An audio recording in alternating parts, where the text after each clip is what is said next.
આ 7મા મહિનામાં 19 તારીખે લંડનમાં વેબલી એરેના હોલમાં પ્રોગ્રામ, અને ન્યાના એક બેન મળ્યા ધૂણમાં. કીધું હાથ સાગર પાર કરીને આવી ખરી માં વાલ્યો. પછી બહુ ધૂણાઈ ગયો ને એવી થોડાક વધારે બિચારા સુધરેલા એટલે શ્વાસ ને બધું બહુ સડી ગયું. એટલે મેં કીધું આ પાસા નહીં પડે ને કે કાન થઈ જાય. એટલે મેં સંગીત વાળા મિત્ર ઘડીક નાખ મારો બાપ નાખ. એટલે મેં કીધું આ બિચારા બહુ ધૂણે. એટલે હેમંતભાઈ નહીં ગાતા હતા કીર્તિદાન. એટલે મેં ઓલા સાજિંદાને કીધું, મેં કીધું આમ ઘડીક તબલા બેન, એટલે ઓલું મ્યુઝિક બેન થાય તો ઓલા અવતાર બેન થઈ જાય. જેવું એને બેન કર્યું જે માં ખીજાણી, પ્લીઝ મ્યુઝિક સ્ટાર્ટ. અંગ્રેજી બોલી માં, અંગ્રેજી સંસ્કૃત ભૂલી ગઈ. દેવ ભાષા સંસ્કૃત છે, અંગ્રેજી ના બોલે. મેં કીધું હાલે લે. એક જગ્યાએ ભૂવો ધૂણતો હતો, એટલે ભણેલો ધૂણતો હતો, ભણેલો. ફેંકી દે ને ભાઈ, આમાં વધારે નો મારામાં ન હોય તો તારે કાંઈ એવું કઈ મને ખોટું ન લાગે તો મારો બાપ. હા, મારામાં એવું કઈ ન હોય. મારા પ્રોગ્રામમાં પહેલી વહેલી વ્યક્તિ પૈસા ઉડાડે છે. ધન્યવાદ. આપણે ગમે યાર આવું બધું. સરસ મારા બાપ તો નાચો બહુ સારું, મને બીજું કઈ નહીં. ખરેખર માણસનું જીવન થનગનાટ વાળું હોવું જોઈએ. આપણને એવું ન ફાવે, ઘીરે રેવાય ન ફાવે. લેરખડી વાળો માણસ હોવો જોઈએ, બેફામ. અને હકીકત કહું તમને, આમ દિલથી કહું, આમ મોજથી રહેજો. ક્યારે વૈયા જાઉં નક્કી નથી. કોકને ગાળ દેતા છું મરી જાઉં તો એનો અબજા લઈને જાઉં તો ભગવાન નહીં સ્વીકારે. એટલે જે પલ મળે બસ આનંદથી જીવજો. રૂપિયો મળો મળે, નકર જાય ઘીરે. અત્યારે રૂપિયા કમાવા બહુ હેલા થઈ ગયા. ફેરવી હોય તો રોડે ઉભા રહ્યો ને ધોકો લઈને તોય પૈસા વાળા થઈ ગયા. ફેરવી હોય તો હા, વાહે ટેકો ન હોય શાળા કરતા ને ભાંગી નાખશે ખાતું. હા, એક જણો હોન્ડા લઈને નીકળ્યો ને ખાતું ઉભેલું. ક્યાં ગયા જમાદાર? અમારે પાસે જમાદાર સાહેબે મને 2-3 વાર આવ્યા. પોલીસ સ્ટાફે ઘણી મહેનત કરી. અચ્છા સાહેબ બે ફોન આવે કે નથી હારતા, કાંઈ વાંધો નહીં સાહેબ, ભૂલી જાઓ. છતાં એને મહેનત બહુ સાહેબે બધા પોલીસ ખાતે મહેનત કરી. આપણા પ્રોગ્રામમાં આવ્યા હોય થોડા કાંઈ મોળા હોળા હોય બધા તે હારી જાય એમ જ હોય. આપણી ગોળે હોય ને બધા. એક જણો હોન્ડા લઈને નીકળ્યો ને એમાં પોલીસ ખાતું ઉભેલું, ટ્રાફિક વાળા, હેલ્મેટ નહીં, હુડી મારી સીધી. હે ઉભી રાખ કીધું, હેલ્મેટ કેમ નથી? ઓલો કે સાહેબ ખસી જાય, બ્રેક નથી.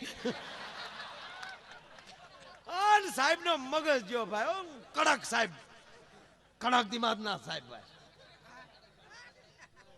પેલા બ્રેક નથી, ઉભી રાખે સાહેબ ખસી જાય, મને આમ બ્રેક નથી. પણ સાહેબ કઈ ખ્યાલ નહીં કે ઉભો રે. તા તો ઓલે બે પગ વચમાં બડિંગ દીન જીકી દીધી. સાહેબ ને કે હેન્ડલ પકડી ગયો, હેન્ડલ પકડો. સાહેબે હેન્ડલે સોટી ગયા. સાહેબે હોન્ડા વાળાએ પગ ઠેરાય ત્યારે મેન હોન્ડા ઉભું રહ્યું.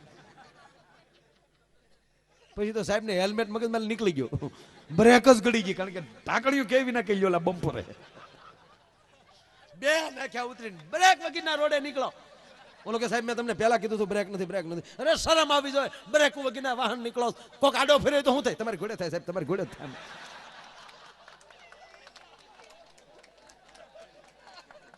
પાછા શાર નાખ્યો.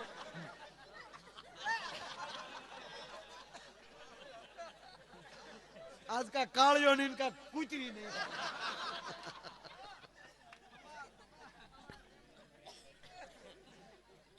પાછી બે નાખીને તો કે સાહેબ હવે ઓઈડ દુખે, ઘા ન કરતા સાહેબ.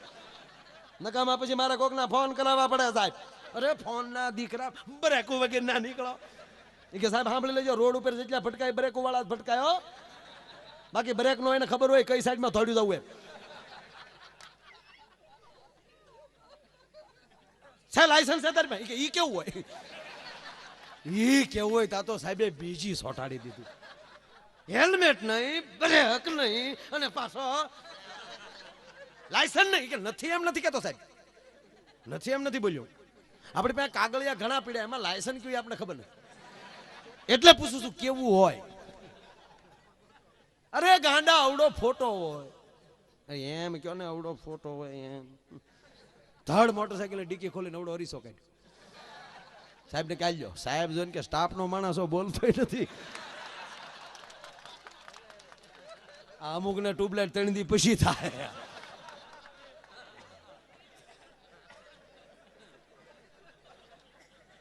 જાલ નીકળ જવા દે સ્ટાફ નો થઈને બોલતો નથી કે જવા દે કહી દેવું જોઈએ લાઈન લાઈન.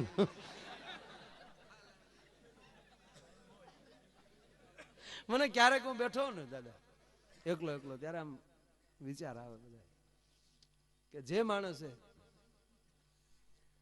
દર્પણમાં કોઈ દેનું મોઢું જ ન જોયું હોય એવી કોઈ વ્યક્તિ હોય, એનું દર્પણ પોતાનો શેરો જ ન જોયો હોય, ઈ માણસ પાસે 50 વર્ષ પછી ઓચિતા અરીસો આવે અને પોતાનું દર્પણ જોવે તો એને કેવું લાગે? અનુભૂતિ નો સમય.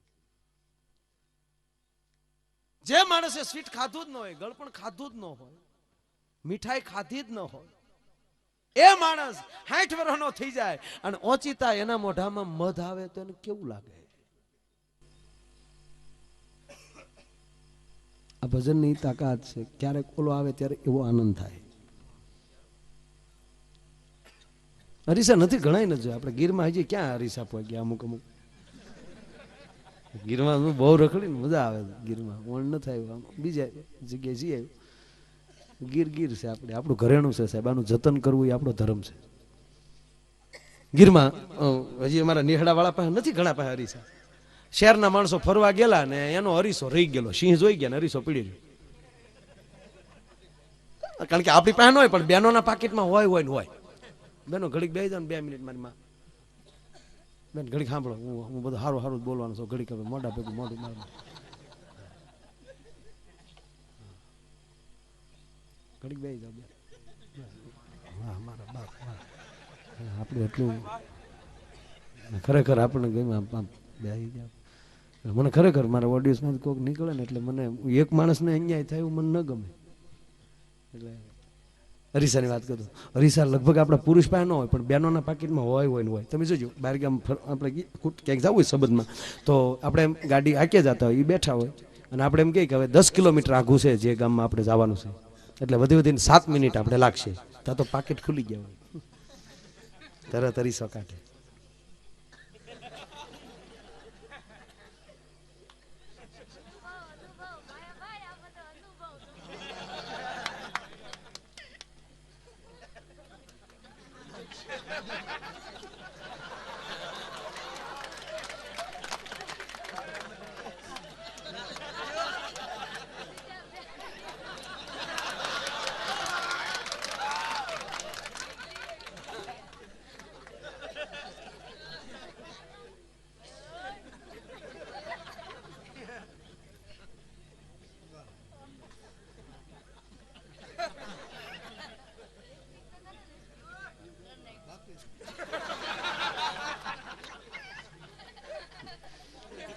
એમાં આ બ્યુટી પાર્લર આવ્યા ને તે દુને માણસ છેતરાણા બહુ.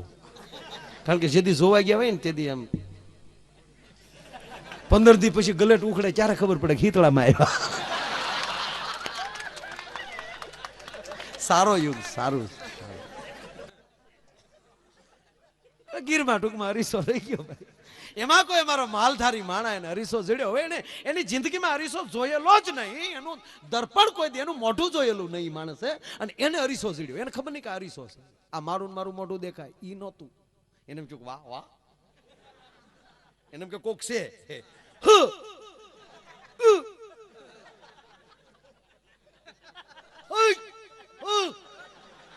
લહેરમાં આવી ગયો. પાછો કોક ને ફાળે પછી માતાડી દે.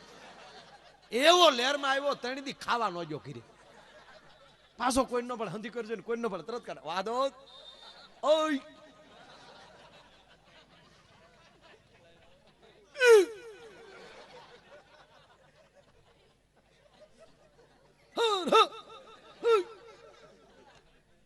પાછો કોક ને ફાળે નરીસો હતો. એની ઘરવાળીની ચોકા 3 દીથા રોયો ઝોકે ને ઝોકે પીડ્યો રે. ભાત લઈને બાય આવી અને આમ હાકલા મારતો હતો. બાઈ ને ફળજો હતાડી. બાઈ ને ચૂક ક્યાંક હતાડ્યું છે. જમવા બેહાડીને વાતે વળગાડીને બાઈ પછાડી ક્યાંય લીધી અરીસો કાઢ્યો. એને નહોતો જોયો. મારો રોયો ક્યાં તો હવે બીજી બાઈ લાવ્યો. એ તું મારા ઘરે હું કામ આવી?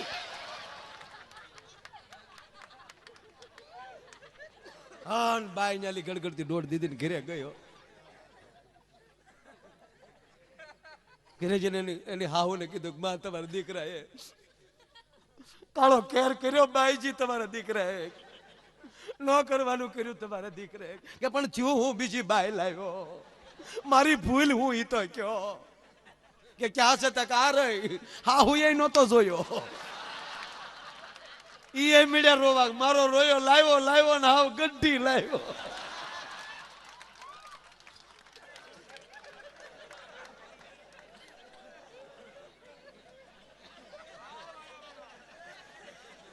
એની વેળા વસનારા પણ ભરમાણા મોટાના તળિયા ન મળ્યા. બસ આમ આનંદ મોજ લહેર એ જીવનની મૂડી છે. સંપત્તિ મૂડી નથી. સંપત્તિ મેં પેલા કીધું એમ કે રાવણ જેવા રાવણ ગોથા ખાઈને હિરણાકશિપુ જીવાને સપદીન પકડીને શીરીને હાલતો થઈ ગયો. અને ત્યારથી બલી એમ કહેતો હોય કે મેં પરમાત્માને ધરતી આપ્યા પછી 3 ડગલે માપી લીધી, મારું અભિમાન ઓગળી ગયું.